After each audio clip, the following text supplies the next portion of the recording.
about, let's talk further with spokesperson for the National Police Association and retired Chicago area police officer Betsy Brantner-Smith. Also with us is the chairwoman of Act for America and national security analyst Brigitte Gabriel. And back with us, our special guest in studio, former New York Lieutenant Governor Betsy McCoy. So we'll start off with Betsy, not Betsy McCoy, the other Betsy. Clearly, these progressive policies, they're not working. Let's take a look at Chicago. Just a couple of this week's headlines. Journalists out of Chicago TV News Network were covering the rise in robberies, and then they themselves were the victims of a robbery held up at gunpoint by guys in ski masks. They stole their video camera. Most of these crimes, though, are committed by young people. There are clearly no repercussions for anyone anymore. Yeah, I was in that neighborhood about 10 hours after that Univision crew was robbed of their cameras and backpacks and all of that. And what the union is doing is they are going to try and provide additional security for television crews moving forward. And I think you're going to see that more, where you're going to see everybody from bars and restaurants to the convenience stores. They're all going to have to hire their own private security, which of course raises the prices. Here is the thing that the left is getting wrong. Being a criminal is a choice, and they don't want to talk about that. They keep talking about that there is some sort of societal ill that forces people to commit violent crime, to commit retail theft, to commit robbery.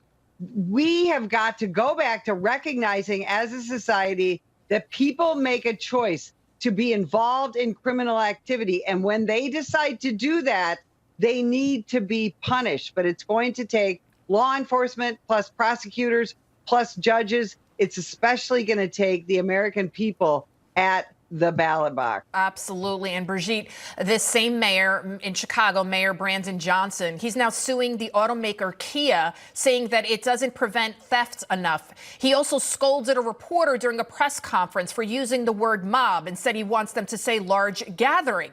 Just when we thought it couldn't get any worse than Mayor Lightfoot, now we're looking at Nancy Pelosi. Why are you guys trying to scare me in this early in the afternoon? You know, I mean, this guy, really, you're worried about semantics when your city's under siege? Exactly. And this is what's happening. They're putting the blame somewhere else. It's never their responsibility. They are trying to run away from responsibility. And this is a formula for disaster for the country.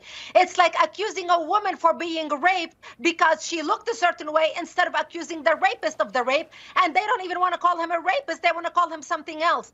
The only time we're going to see change is when the people in these cities revolt and say enough is enough. Elections have consequences. And that's why people need to understand, when you go out and elect city council members who basically vote to defund the police, or mayors who tell the police to stand down. Now, these are not fancy positions. They're not senatorial or congressional positions when everybody comes out and votes, especially on a presidential year.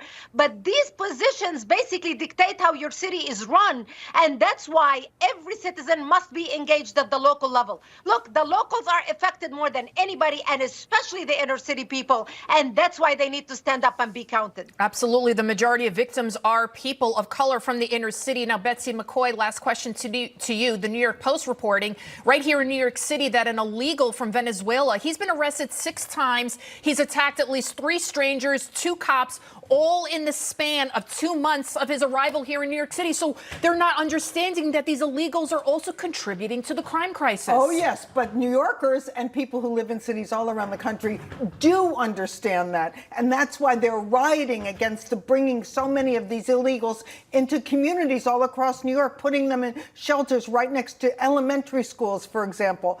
And the fact is that voters now have to get with it and understand that law-abiding people far outnumber the criminals. And when you go to the ballot next time, vote Republican, because it's a vote for law and order. Absolutely. I mean, it seems like these leaders care more about this point-something percentage of the population, which are these criminals, versus the over 99% of the people that just want to be safe and they're law-abiding.